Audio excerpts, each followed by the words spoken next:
La diarrhée, tout le monde est concerné et si ça vous arrive, il vous sera bien utile de savoir comment adapter votre alimentation pour faire cesser les symptômes et vous rétablir au plus vite. On va voir cela ensemble. Que se passe-t-il quand on a une diarrhée? Il y a d'abord une accélération du transit intestinal et il y a une élimination excessive d'eau et de sels minéraux et notamment du sodium et du potassium. Il y a des risques de déshydratation et de chute de potassium dans le sang avec des effets potentiellement délétères sur le cœur. Voilà pourquoi il faut bien s'hydrater en buvant de l'eau, certes, mais aussi en apportant du sel et du potassium. Alors le plus judicieux, c'est par exemple de se tourner vers des bouillons de légumes salés. Également l'eau de cuisson du riz, si elle est salée, qui peut être consommée dans ces situations. Elle est riche en amidon et donc en sel, et elle permet de favoriser l'absorption de l'eau et donc de limiter la déshydratation. Faites attention en revanche à écarter les eaux qui sont riches en magnésium parce qu'elles accélèrent le transit intestinal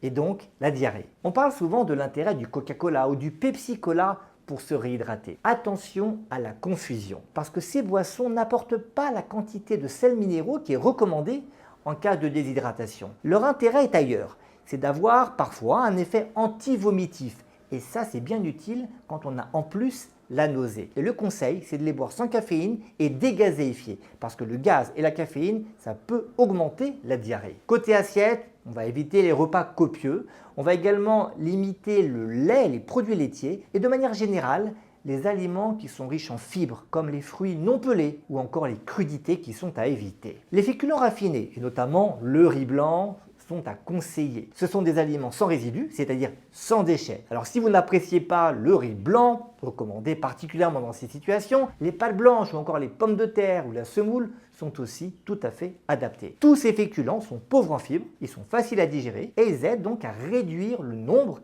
et la taille des selles. Est-ce qu'il faut pour autant supprimer tous les fruits et les légumes sous prétexte qu'ils apportent des fibres? La réponse est clairement non. On va privilégier les carottes bien cuites, la compote de pommes ou encore la banane. Là, l'explication est simple.